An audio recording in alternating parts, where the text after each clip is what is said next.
All right, so we're continuing on here, moving on to antisocial personality disorder, which is characterized by two major components. One being conduct disorder, notably present before the age of 15. So this is something that we see developing early on in individuals. You'll see conduct disorder, maybe even earlier. It might start out as oppositional defiant disorder and then progress through more behavioral sort of criminal acts in early childhood and adolescence, and then progressively moving on into antisocial personality disorder in adulthood. And the second aspect is a pattern of antisocial behavior that, again, continues on through adulthood to the formation of a personality that is characterized by disregard for what is right and what is wrong, so low moral functioning. You see persistent lying, exploitation of others, deceiving others, callousness, being cynical and disrespectful of others, using charm, wit to manipulate other individuals for your own personal gain or for your own pleasure, a sense of entitlement, arrogance, superiority, recurrent problems with the law, including criminal behavior. And in fact, when we think of antisocial personality disorder, one of the criticisms levied against the DSM is that it is primarily a list of antisocial criminal behaviors. If you look at individuals who are in prison, many of these individuals would meet the diagnostic criteria for antisocial personality disorder. So one criticism levied against the DSM is that it fails to capture the personality features that clinicians look at. Now, with this newest version of the DSM, they've tried to expand upon that, and that's what we're seeing here with some of these personality characteristics. Nevertheless, the behavioral aspect plays a major role in antisocial personality disorder, more so than what we would see with other personality disorders. Impulsivity, failure to plan ahead, because you're committing crimes and harming people, not surprising that you're repeatedly violating the rights of others. These individuals tend to be very hostile, irritable, aggressive, and violent. They lack empathy for other individuals. Similarly, they are not remorseful for harming individuals. They engage in unnecessary risk-taking and dangerous behavior. They typically, if they're in relationships, those qualities of those relationships are very poor and typically abusive. They fail to consider the negative consequences of their behavior. They fail to learn from their behavior. So looking at, likelihood of recidivism is going to be very high if you're a criminal who isn't learning from their past mistakes and behaviors. They're consistently irresponsible, so they fail to fulfill work and financial obligations. They exhibit aggression toward people and toward animals oftentimes, and this is one of the early childhood markers, generally for antisocial personality disorder, but also specifically for psychopathy. We'll get into the difference between those soon. They are deceitful, as I've said. They'll often steal and engage in theft, and generally engage in serious violations of the rules, whether this be law or cultural norms and expectations. Now, psychopathy is a specifier of antisocial personality disorder, which means that you can have antisocial personality disorder and not be a psychopath. Okay, if you are a run-of-the-mill criminal who exhibits a lot of these characteristics, you may have antisocial personality disorder. With psychopathy, the real focus here is on the extreme poverty of emotions, both positive and negative. These will look familiar because they're a subset of the checklist for antisocial personality, but callousness, lack of remorse, no sense of shame or morality, superficially charming, manipulating others for personal gain, lack of anxiety, grandiose sense of self-worth, cluster B, right? We talked about narcissism filtering in there, pathological lying, failure to accept responsibility, shallow affect. all indicating, when you look at it all together, a poverty of emotion. And these individuals tend to score normal to high in intelligence. Okay, with antisocial personality disorder, you may have much more of a range. Maybe some of these individuals are even a bit lower in terms of intelligence. When we're narrowing in on psychopathy, they tend to be average to high in intelligence. Now, I want to focus on psychopathy in particular because it characterizes a lot of these antisocial traits in an extreme fashion that I think is quite interesting for us to target. There are two potential pathways that lead to the development of psychopathy. And there's some research that suggests that fundamental versus secondary psychopathy is meaningful in its distinction in terms of outcomes as well as etiology for these individuals. First, fundamental psychopathy is caused primarily by biological predispositions. This is something that is genetically driven. Maybe you still need some environmental stimuli to really bring it about, but for the most part, this is being driven by biology, whereas secondary psychopathy relies more heavily on environmental experiences of childhood.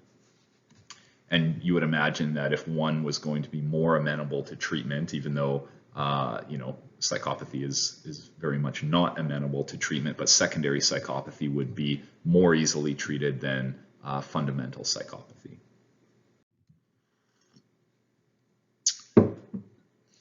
So antisocial personality disorder and psychopathy are related, but not identical. Again, psychopathy is a specifier for antisocial personality disorder, which is the broader category. 20% of those with APD will essentially score high on the Haidt psychopathy checklist, one of the gold standard measures that we would use to determine psychopathy. So, it's still only 1 in 5 individuals with antisocial personality disorder also have psychopathy. All psychopaths then have antisocial personality disorder. They fit within the category, but many people with APD don't meet the criteria for psychopathy. Okay, 75 to 80% of convicted felons will meet the criteria for antisocial personality disorder, but only 15 to 25% will meet the criteria for psychopathy. When we think of psychopathy, we tend to think of individuals in prisons, serial killers, these sorts of extreme examples of psychopaths.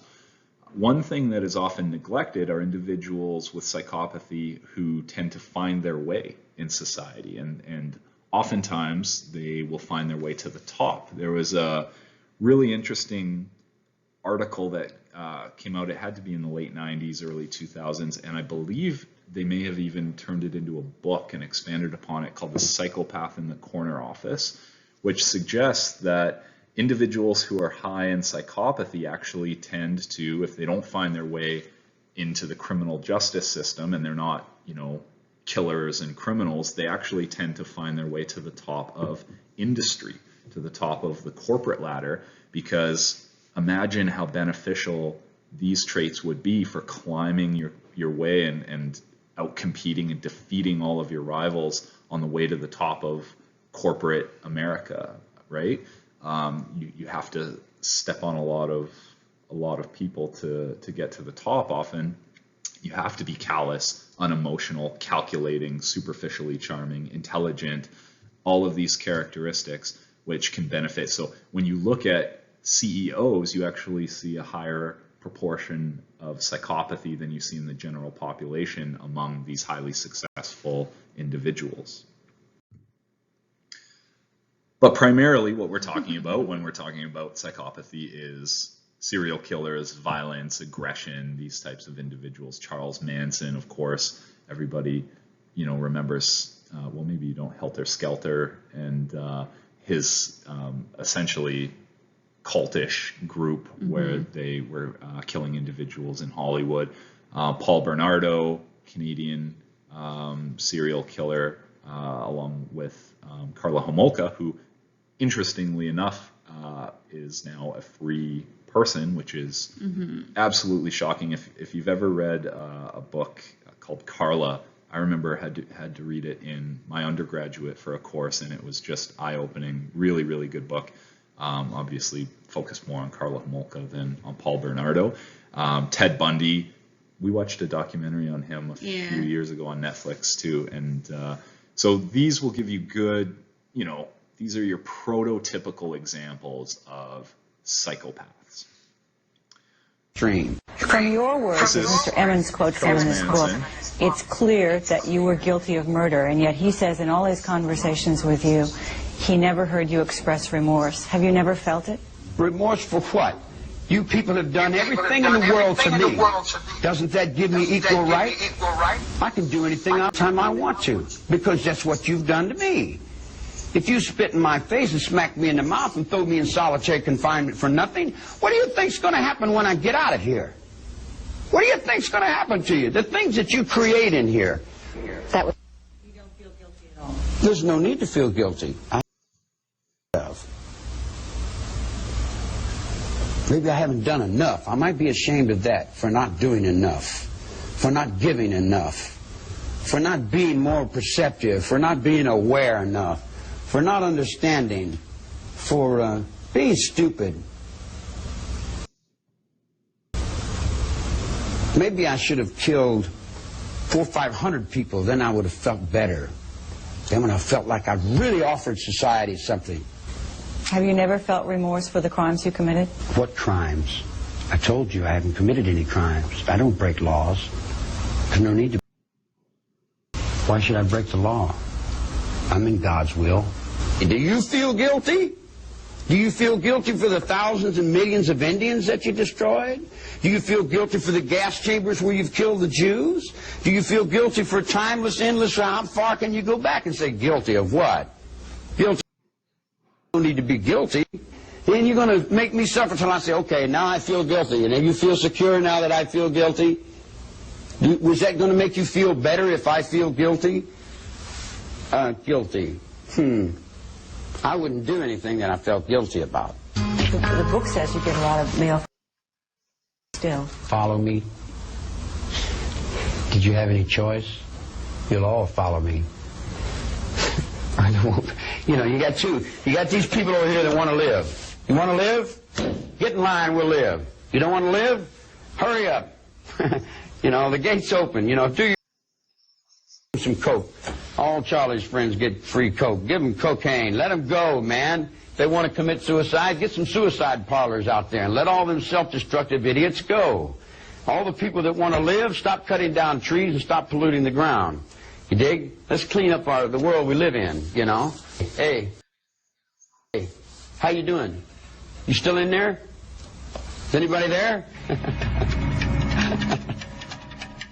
And you say you could never have had in the world as many followers as you have because of the sensationalism. I never had any followers. I had a lot of friends. They weren't followers. They were friends. People that we sat down and we were honest with. We smoked grass and we sat in a circle and looked at candles. There was no followers. There was no leaders. It's just a bunch of intelligent people trying to put some order into their existence. They're trying to get out from underneath what their parents left them.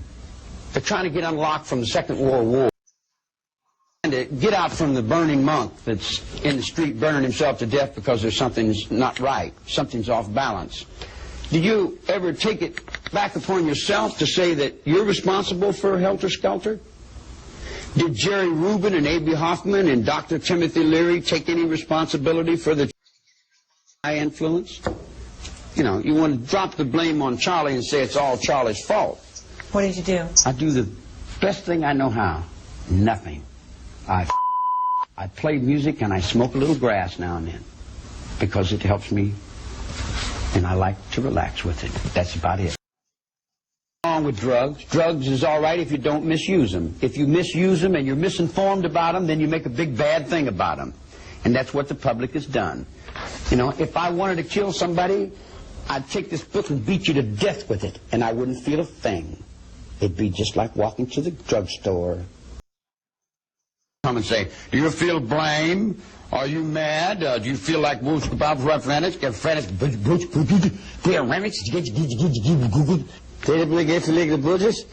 blame the little babies? Mr. Emmons, this is a very... I got to take a Would you excuse me?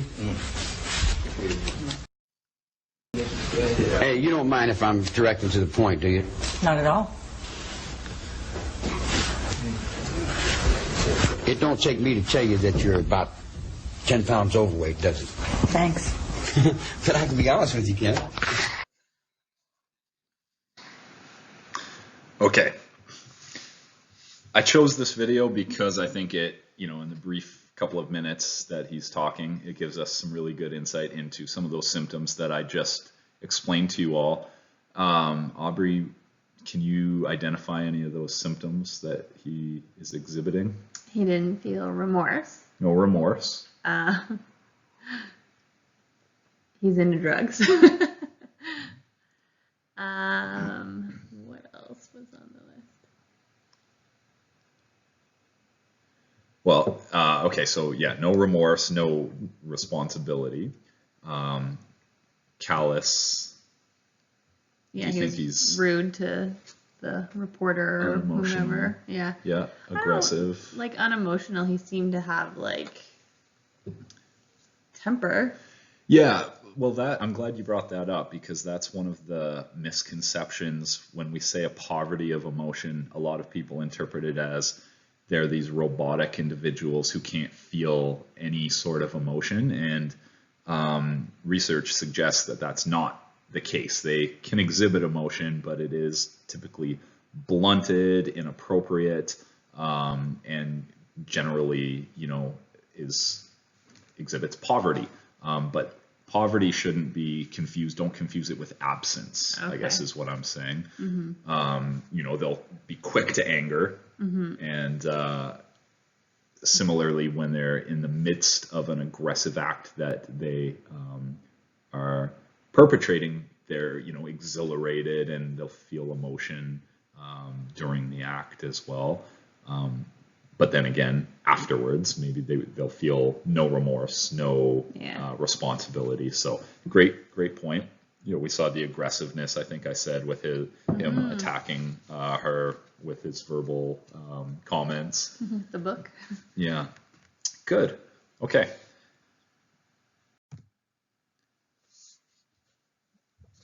Obviously, clear link between psychopathy and aggression. Psychopaths incarcerated in Canada commit twice as many violent crimes as non-psychopathic criminals. So there is a strong link between violence and psychopathy. Not only do they commit more violent crimes, they also commit more heinous acts of violence when we narrow in on violence itself. They use violence more for material gain. They exhibit high emotionality during an offense, which I think I've mentioned already. Engage in more predatory homicide. Think Dexter kind of predation. Sadistic and gratuitous violence during their homicides. And they're more likely to use instrumental aggression that coincides with use of aggression for material gain. So you're using aggression as a manner of achieving some end instead of it just being this reactive sort of thing. Okay. How does it develop? We talked about fundamental versus secondary. Let's get into this a little bit more. This isn't in your textbook. Make sure you know it. There's probably going to be a question on it, maybe a written one. We'll see.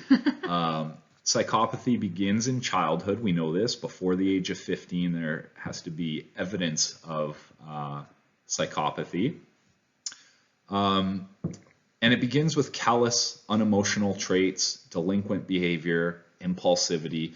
Usually these individuals are diagnosed with conduct disorder, maybe in, late adolescence, early adulthood, narcissistic personality disorder, or again, in childhood, oppositional defiant disorder. McDonald triad, though, is a really good list of three triad, three indicators, things that you're going to see in a lot of individuals who grow up to be psychopathic in childhood. The first is an extended period of bedwetting past the preschool years that isn't due to a medical problem. Second one is precocious sadism. Often this is going to manifest as animal abuse. This is the kid in the neighborhood who kills the neighbor's cat and is cutting it open and looking inside and burning animals, lighting them on fire, and fire starting generally. Burning, doesn't have to be burning down the home, but just this preoccupation with fire. These things are reliable indicators of subsequent development of psychopathy. If you see all three, you have a strong potential for downstream development of the disorder. Obviously, causal factors are going to be many. The role of the family has been implicated, certainly. Lack of affection from parents, severe parental rejection, physical abuse is commonly reported by a lot of these, especially convicted serial killers and things like that. Inconsistencies in discipline, failure to teach child responsibility toward others. The limitation of this is very obvious, though. Harsh and inconsistent disciplinary practices can be a reaction to a child's antisocial behavior. Imagine if Henrik was running around killing the neighbor's cat and setting the house on fire. Our disciplinary practices would probably be pretty inconsistent and variable because we wouldn't have any idea of how to deal with this, right? And so that, is it a cause? Is it a reaction? It's really hard to tell. Many individuals who come from disturbed backgrounds as well don't become psychopaths. So it's clear that there has to be something else going on, and that something is going to be biological. So there are genetic correlates. We know criminality and antisocial personality disorder have heritable components. We see higher concordance among monozygotic versus dizygotic twin pairs. Adoption studies, we see the same sort of support going on there. A really, really groundbreaking study highlighting the importance of an interaction here with genetics was research done by Caspi and colleagues in 2002.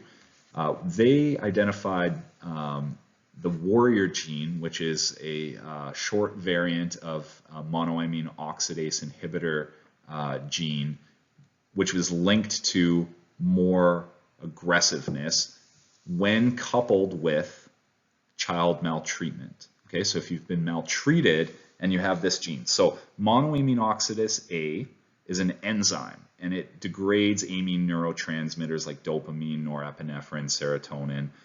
If you're low in MAOA, you have more aggressiveness. Okay, this is the relationship. There's a functional polymorphism on this gene. Polymorphism in biology occurs when two or more clearly distinct phenotypes exist in the same species. Okay, we have a long variant, we have a short variant. In other words, the occurrence of more than one morph in a gene that encodes for a neurotransmitter metabolizing enzyme, again, MAOA. This was found to moderate the effect of maltreatment. So maltreated children with the genotype conferring high levels of MAOA, so having the shorter gene is low levels, the higher or the longer gene, high levels. If you have high levels of MAOA, you have a buffer against your child maltreatment for developing aggression. You're going to be less likely to become aggressive even in the face of child maltreatment. But if you have the short variant, less MAOA, more aggression in the face of child maltreatment. So this is why, and I should say, by the way, that this gene is sex-linked. It's found on the X chromosome. And so if you have the dysfunctional, or we won't even say dysfunctional, but just the short polymorphism, then if you're male, You only have the 1X. you've only got the 1X, Yeah. right? Everybody remembers this from way back last semester, lecture 2, and females being buffered against these sex-linked disorders, okay? So great evidence of this wonderful gene-environment interaction in predicting aggressiveness. Interesting. Other things, the fearlessness hypothesis. Anxiety-evoking events have little effect on individuals with antisocial personality disorder. So again, tying back to emotion being dysregulated in psychopathy, these individuals are unresponsive generally to punishments, so they have no conditioned fear response. They have lower than normal levels of skin conductance, and their skin conductance is also less reactive when they're confronted with some sort of aversive stimuli. Yeah, Aubrey? What is skin conductance? Oh, galvanic skin conductance. So this is when you're sweating, anxious response through sweat. Oh, so they don't sweat as, because they're less nervous. Anxiety. They're not experiencing anxiety. They're not sweating, which I guess there's like electrical. It can be a conductor, right? Yeah. For electrical current. So these individuals have a less aversive response to these sorts of punishments. And this is really interesting because you can do some unique experiments with this, because again, they can't be fear conditioned, right? So they're low in avoidance learning, which avoidance learning is assumed to be mediated by anxiety and fear. You are shocked. I don't want to be shocked again. This makes me anxious and fearful. I'm going to learn and change my behavior so that I'm less likely to get shocked. This is what a typically developed healthy person would do. So this study looked at the ability of psychopaths, and then they had a control group to navigate a maze. And you had to do this with these levers that conducted electricity. And they would provide a powerful shock. And the shock was much more likely to be on the left-hand lever than on the right-hand lever. And what the researcher found was that psychopaths were more motivated by finding the correct lever to navigate the maze, irrespective of whether they were more likely to get a shock from it or not, which supported the idea that psychopaths have low anxiety, low fear. The healthy controls were saying, who cares about navigating this maze? I'm not using this left-hand lever here. I don't want to get shocked. The psychopaths, more goal-directed, taking the punishment more readily, not learning to avoid the shocks. We see distortions in cognition surrounding social norms and emotion. So they have problems with emotional sensitivity.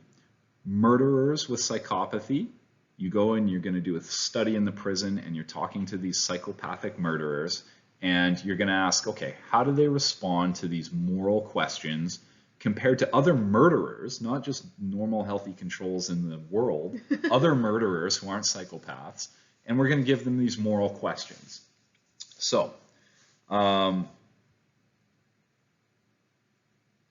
going to ask them, okay, Bill hits Tim or Billy hits Timmy. Is that okay? What do you think happens? Do the psychopathic murderers say it's okay, or do they say it's not okay? I'm gonna guess that they say it's okay. They'll actually say that it's not okay, just like the non-psychopathic murderers, because remember, these individuals have normal intelligence, right? Normal to high intelligence. They know the rule. They know that technically it's not okay for Billy to hit Timmy, okay? So all say, no, it's not okay. But the important thing here is that they're saying that for very different reasons, okay? Non-psychopaths, even if they're murderers, say because Timmy will get hurt.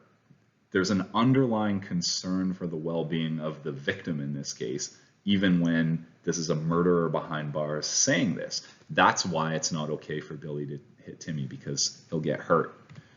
Psychopaths say because it's against the rules. Okay, they're processing it not on this emotional, this social emotional level. They're just cognitively processing the rule. You can't hit Timmy because you might get caught and get in trouble. And And then you can ask, okay, well, what if the teacher doesn't have a rule against hitting? What do you think the responses would be then? I don't know. They're still smart and probably think it's a trick. So they would still say, no, it's not okay. Because I don't know why. You're 0 for 2. Oh, no. man.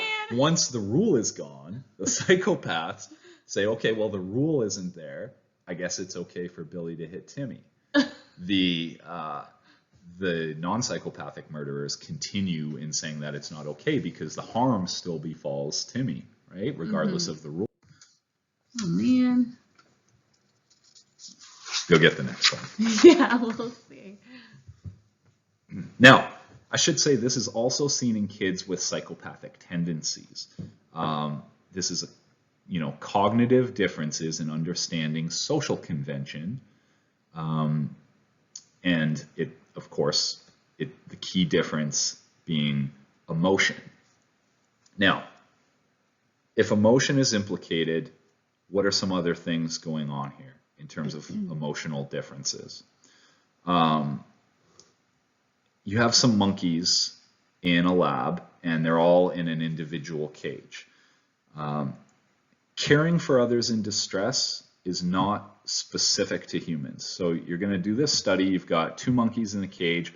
One monkey has to pull this cord in order to get food. And every time it pulls the cord, it gets a food reward. They're very food motivated, so this is great. They learn how to do it automatically. But every time you're pulling the cord to get your food, you hear another monkey in a different cage shriek in agonizing pain.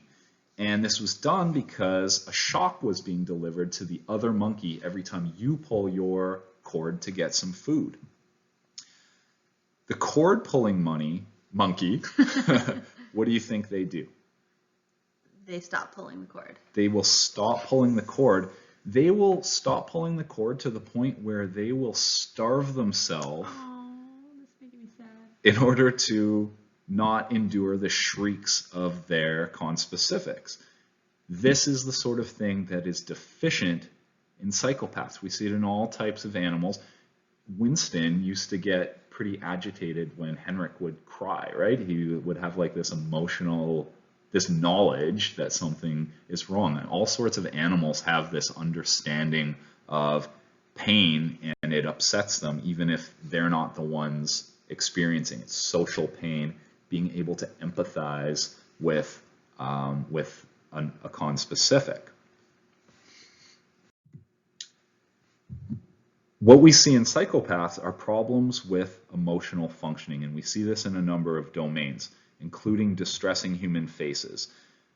The problem with psychopaths is a lack of emotional sensitivity, as I've said. So imagine a child in distress, and this is going to be disturbing to most of you. Most of you looking at this sweet little girl, you probably have an emotional reaction. You feel for her, right? And this is a normal, healthy response. Psychopaths show less galvanic sweat response, so less GSR, so less sweat response when they're exposed to these types of images. Beyond that, we see differences in the amygdala. Amygdala, of course, we know being the key to our emotions. You show them upsetting photographs. Psychopaths are less responsive in the amygdala. Instead, what are they using? How are they processing this information? They are using the prefrontal cortex more. Rational processing, objective, very overt processing of the stimuli. They're not processing it on the same emotional level.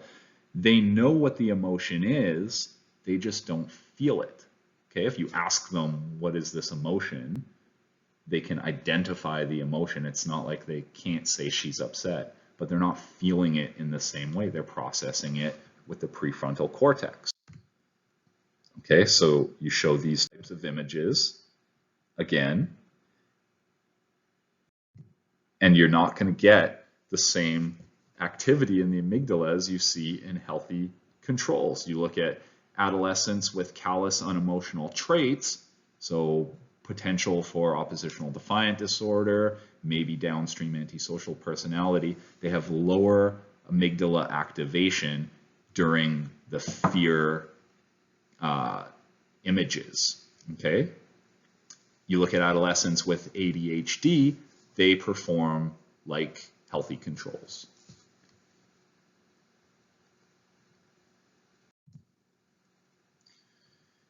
All of this to say then that clearly if you're coupling this very rigid cognitive processing of societal rules with a poverty of emotion, a lack of an ability to empathize, what this might circle around is deficiencies in morality. We're going to show participants some distressing images. Some of these distressing images involve morality, and some are going to be more circumstantial with no morality or ambiguous morality, something like that. Okay? Grieving parents. Both of these are upsetting images, but in the first, with a masked man with a knife to the woman's throat, there's much more moral connotation to that, that something wrong is occurring. When you show healthy individuals the moral images, you see the ventromedial prefrontal cortex being activated. This is a region that is heavily involved in processing moral reasoning. So the prefrontal cortex is right behind the eyes. It's linked to empathy, guilt, and this is interesting and important because psychopaths show less activation in the ventromedial prefrontal cortex. They also show less activation in a related area, the anterior cingulate cortex. What is the anterior cingulate about? You come into my lab and I sit you down and you come in with your boyfriend or girlfriend and you're both going to sit in a chair across from one another, and I prick your finger with a needle and it hurts and you feel pain and your anterior cingulate lights up. Now I prick your partner's finger and lo and behold, your anterior cingulate lights up again. Okay? This isn't just helping to regulate physical pain that you're experiencing, this is helping to regulate social pain, the experience of pain vicariously in others.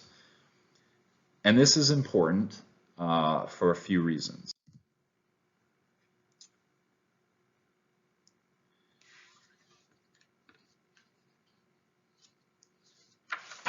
No, do I want to talk about this first? Okay.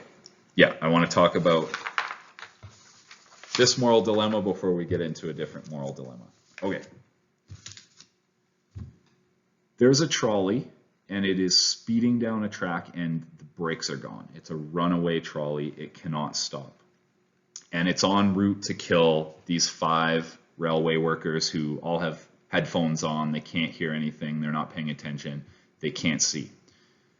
You are standing here at the diverter, whatever the track thing is that diverts the track. You can divert the track, saving these 5 railway workers, but in so doing, you will kill 1 railway worker. Aubrey, what would you do? Oh my goodness. I guess I would flip the switch and then scream and hopefully the other guy. There's no additions to this. It's just a decision-making task. Yeah.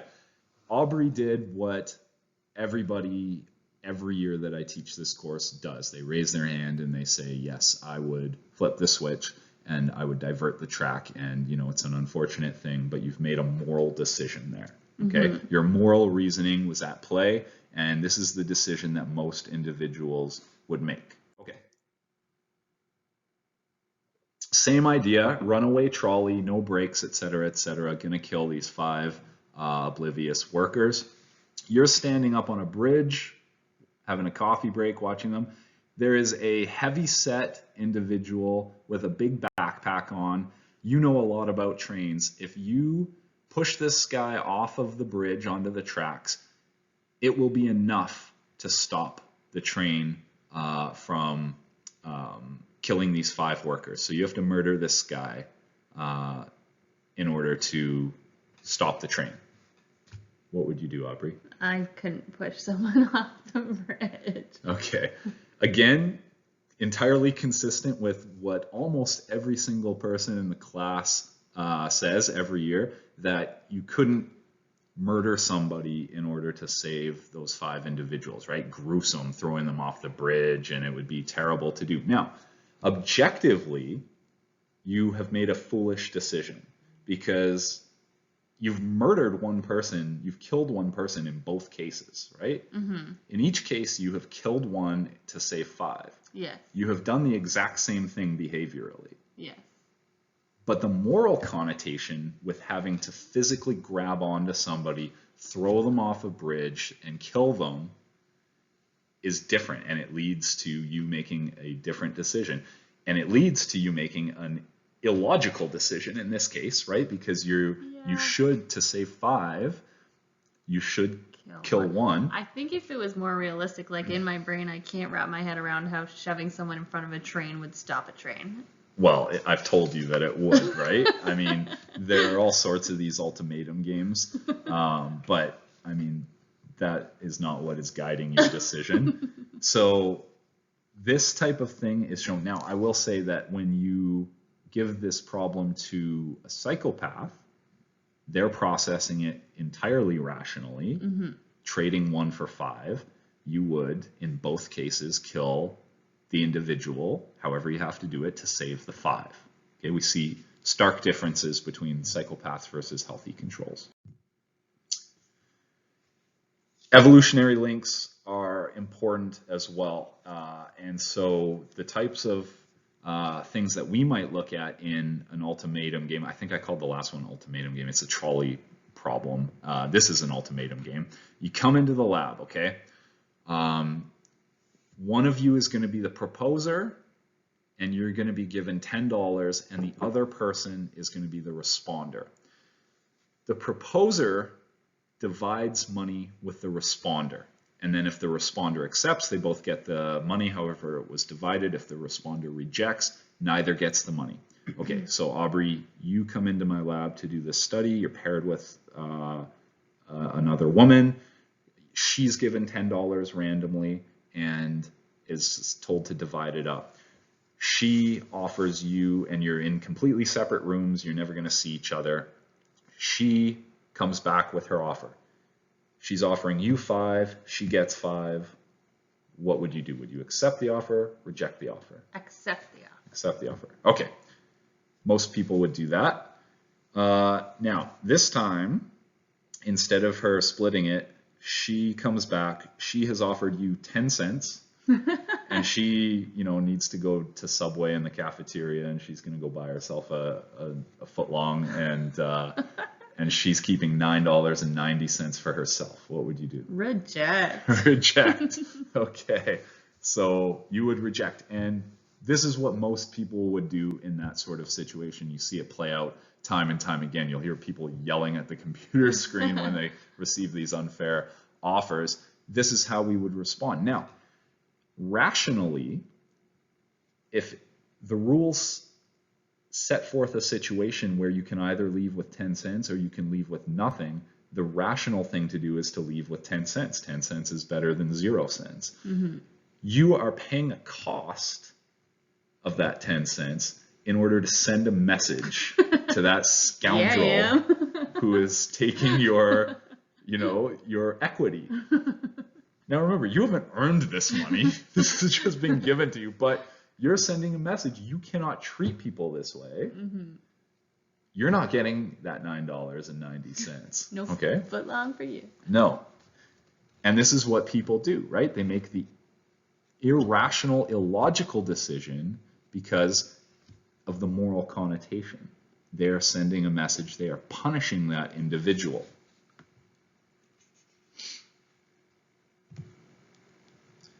Okay. Oh, that was 20 got 20 cents. Sorry. Well, that changes everything. When you look at morality in the ultimatum game, You look at psychopathic versus non-psychopathic individuals, and you see psychopaths taking the logical decision more frequently than normal controls. Okay, so it's not, you would think that they would be more vindictive. Vindictive, right? No, they're making the logical decision, processing this at the frontal cortical area instead of with their emotional amygdala and maybe with the ventral medial prefrontal cortex. They're not making those decisions. They are making logical processing. Okay, well, I'm getting this or nothing. Okay. What else is going on here?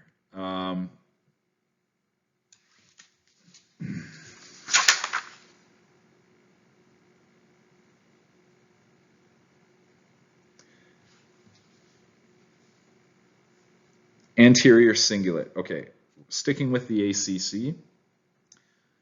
I gave the finger pricking example, social pain. What about the following scenario? So you are Jewish, and you're in a group hiding in an attic from Nazis during World War II. With you, there is a baby who is hungry, agitated, I don't want to do this. always crying.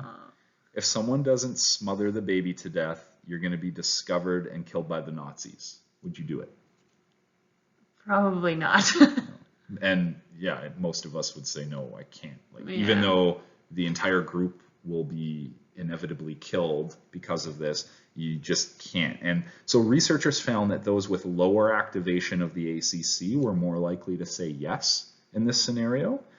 And we know that that psychopaths have lower activation in the ACC, again, than controls. They don't feel social pain the same way that they don't learn to avoid pain in that shock task.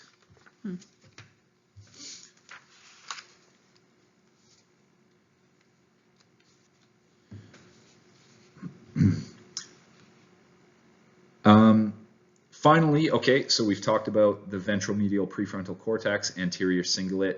Final thing I'll say about that before we move on to another cortical area is that when you have individuals who sustain damage to the ventral medial prefrontal cortex from like car accidents and these sorts of things, you see well, not changes, they didn't do it longitudinally, but you see differences in their moral choice behavior in things like the trolley paradigm and these ultimatum games and things like that. Okay. When we're talking about morality, when we're talking about some of these just awful paradigms that I'm putting in front of you all, one of the things that we are also talking about is disgust. Okay?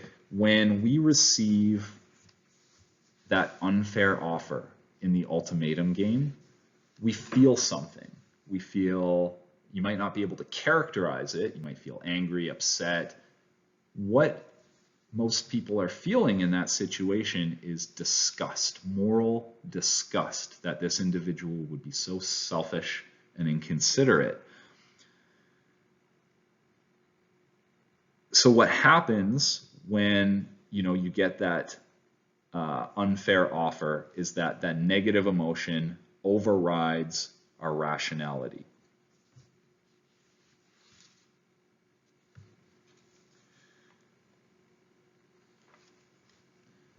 You induce individuals with negative emotion by making them watch a very emotional movie. And I think the movie that they used was this one. I haven't seen it, The Champ, John Voight. Apparently, spoiler alert here for anyone who plans on watching this old movie, the fighter dies at the end. I think the son sees his dad die or something in the ring. Don't quote me on that, but some very emotional response. And when you induce emotionality in individuals, they are more likely to reject unfair offers.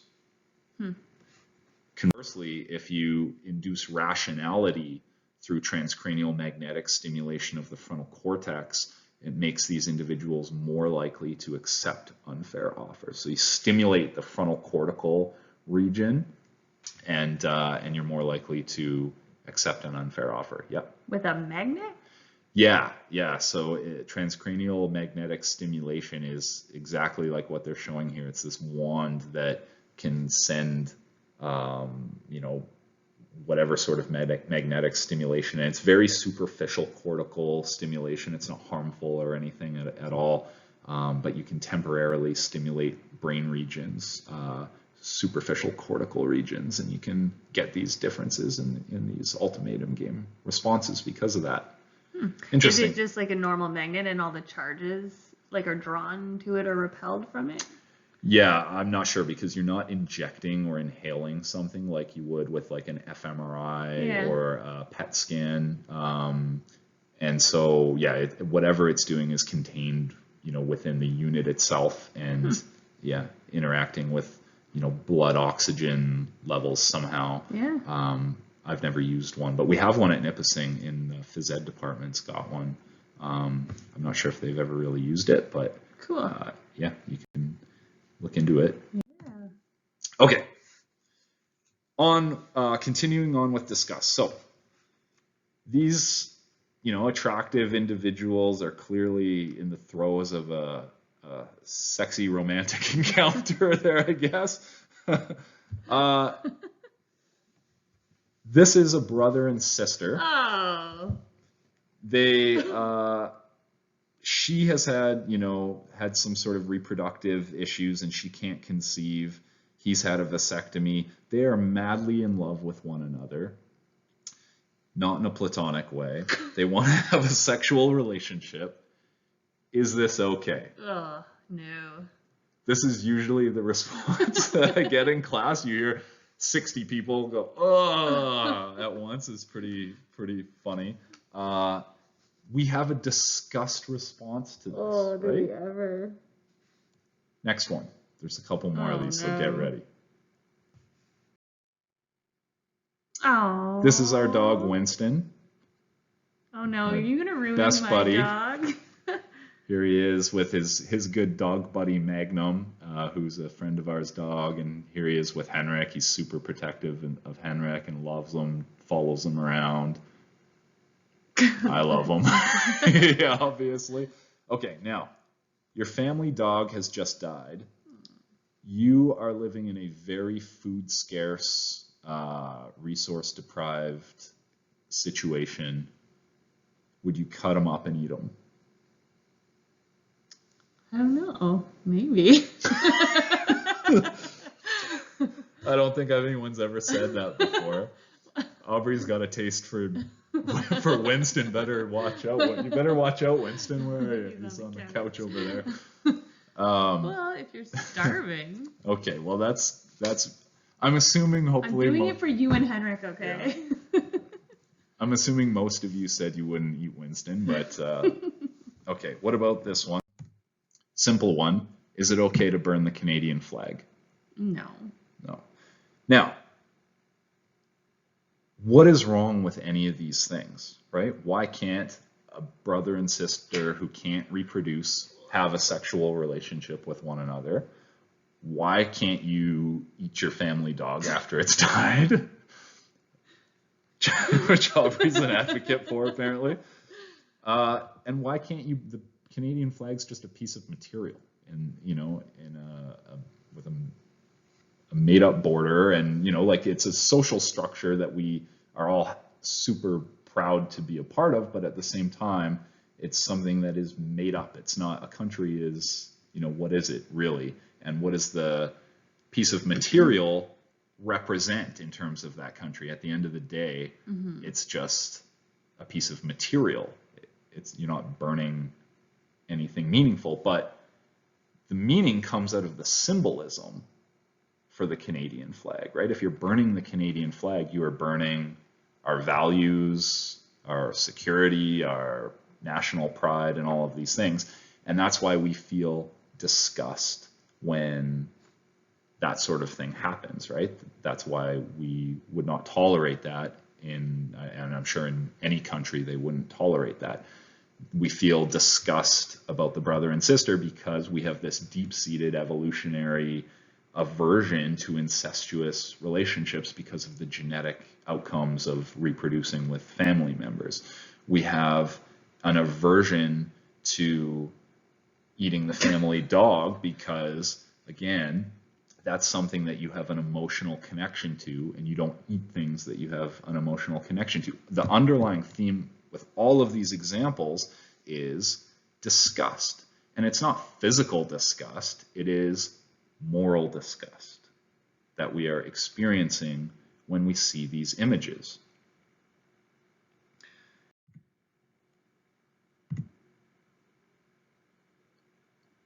And so we all say, what is wrong with these? But, most of the time we have a hard time rationalizing it. And when we show these types of dilemmas to individuals, what you see under fMRI is the insula being activated. It's the same thing that we see with these unfair offers in an ultimatum game. You see insular activation as well. The insula is being activated. This is an emotion region that is particularly important for feeling disgust. And evolutionarily speaking, it was primarily meant for processing food, right? You eat rotten food and your insula is going to light up and you're hopefully not going to eat any more of that rotten food. But it also deals with, in this case, moral disgust. Every language on earth has moral words that are intermixed with gustatory words. His behavior was disgusting. Your actions make me nauseous. What that tells us is that when humans evolved in the Pleistocene into group living, highly social species over thousands of generations, where are you going to stick this new necessary area for keeping track of social transgressions that will elicit a negative reaction by us? Well, how about this repellent disgust area that already exists that can be hijacked? Put people through a study in the lab and say, so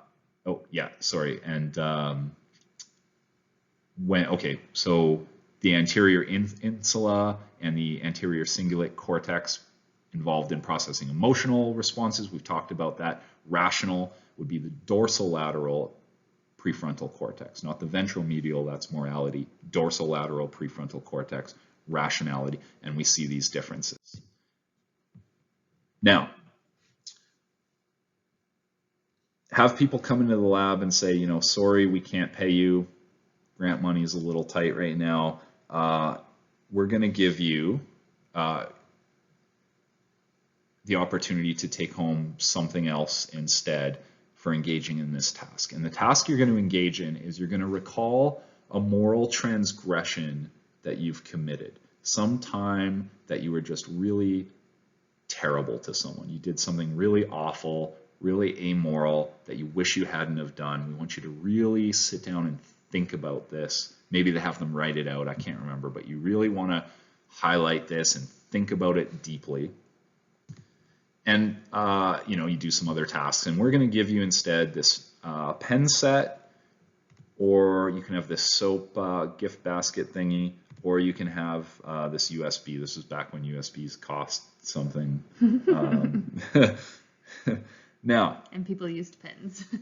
Yeah. You have people talk about their moral failings, and these individuals, what do you think they're more likely to choose as a gift for themselves? Soap, because they feel dirty. Yeah, exactly. Yeah, the soap. They're more likely to choose the soap, washing their hands of their moral transgressions.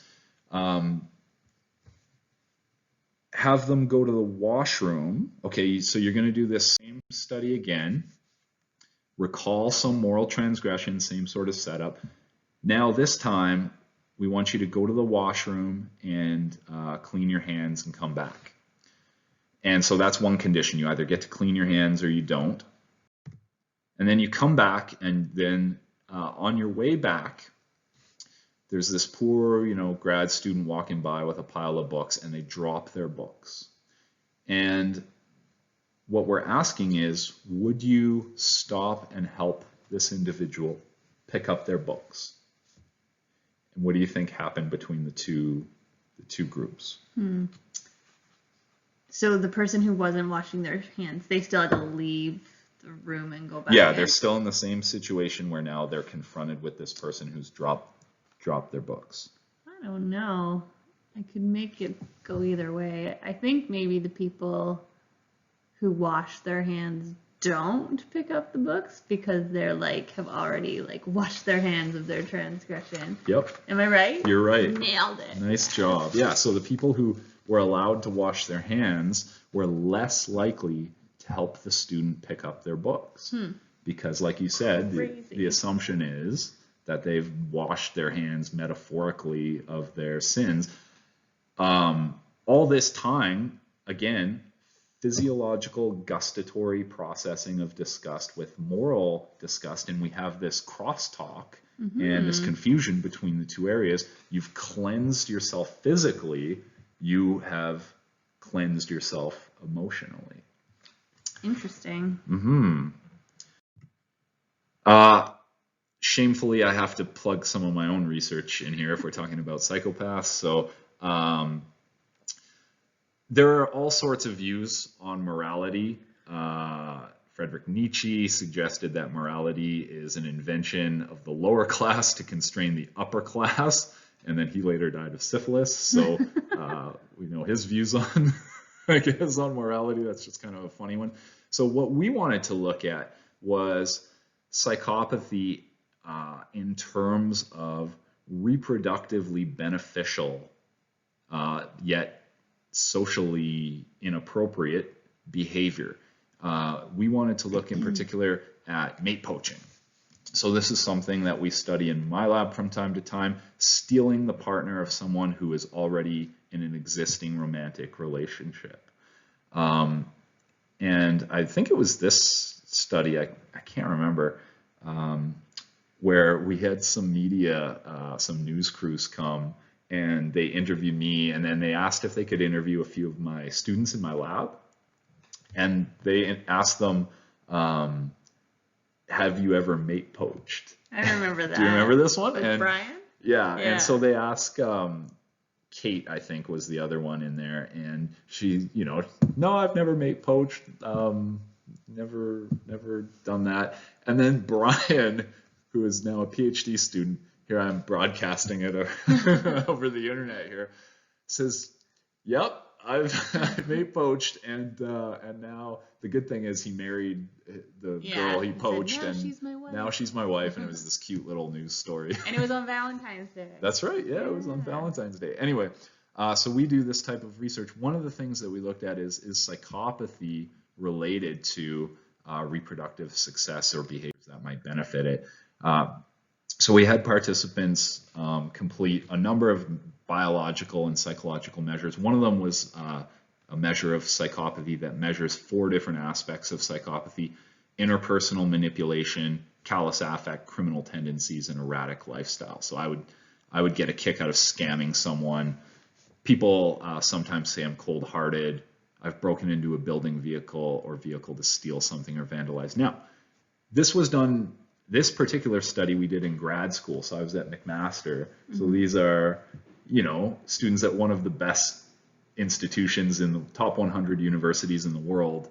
And some of them are responding in the positive to these. We have a range of folks on this psychopathy measure. We tested whether or not psychopaths are better mate poachers. And what we found was that, among other characteristics, height, self-esteem, cortisol, criminal tendencies, and cold affect predicted more successful mate poaching for males. For females, it didn't. All that mattered was physical attractiveness. If you were better looking, you were more able to poach. Being targeted for a poach was predicted by also attractiveness. So it seems like for males, having these antisocial leaning tendencies, if not psychopathic leaning tendencies, benefit a less risk-averse mating strategy where you're willing to engage in riskier mating behaviors than individuals who score lower on some of these dimensions. Treatment. This is where it probably gets a little depressing.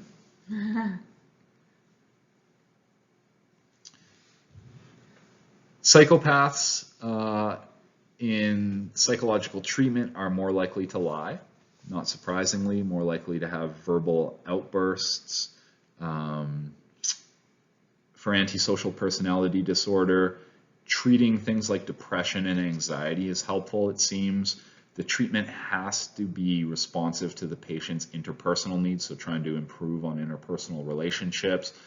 You have to form a therapeutic alliance because, I mean, these individuals are not going to trust you. They will try and manipulate you, etc. Sometimes, again, if this is court mandated, you're going to be dealing with people who don't want to be there. A good friend of mine who I went to grad school with is a psychologist in a women's prison, and you know, this is what he deals with on a daily basis. Just a lot of women, in this case, because it's women's prison, obviously, with antisocial personality disorder, and the challenges that he faces in just trying to form a therapeutic alliance and you know, have honest conversations and assessments with these individuals is a real challenge for them. For psychopaths, treatment should focus on changing the behavior rather than on changing the core personality characteristics, because you're not going to change those. So you're trying to teach them how to behave appropriately as best you can within society. According to, you know, some of the world's leading experts on psychopathy, there is neither a cure nor an effective treatment for it. There are no medications that will instill empathy. And so while psychopaths who undergo traditional talk therapy, if anything, they only become more adept at manipulating others because they're learning about psychological functioning from an expert, right? Therapies for other personality disorders. There hasn't been a lot of research based information on treating personality disorders. You know, we've talked about the lack of evidence on the causal factors that go into personality disorders. Shouldn't be surprising that there's a similar paucity of evidence on the treatment. I don't think I'll ask any questions about treatment, frankly, because there's no real good evidence for much of this. Client-centered acceptance with a cognitive behavioral focus, that's pretty much the extent of it. I wish that could be more informative. Anyone who tells you that there are some golden therapeutic tools for treating a personality disorder, they're just blowing smoke. So, you know, it's an area in need of future research, which means being able to study larger samples of individuals with these personality disorders. Okay, any questions, Aubrey? Just about the outcome measures for psychopaths. Would those be really challenging to validate, because couldn't they lie on even the outcome measures? Yeah, I mean, these you know, these like the hair PCLR and these psychopathy measures, if your outcome is, you know, are they scoring lower? Yeah, they could probably manipulate that. If they, you know, the more insight they gain into what psychopathy is, the more they may learn to manipulate those measures, for sure. I mean, yeah, and so again, you're not focusing necessarily on a reduction in callous thoughts or an increase in emotional, you know, appropriate emotionality. You're really focused on behavior, changing behaviors. And those are outcomes that are more measurable. Okay. Have you gotten in fistfights lately? Have you committed a crime? Have you been arrested? You know, these are types of things that you can measure more objectively. So I don't know if that answers your question, but that's where the focus is. Good. Interesting. Good lecture. Thanks, everyone. Have a great night or day or whatever it is when you're watching this, and we'll see you next week.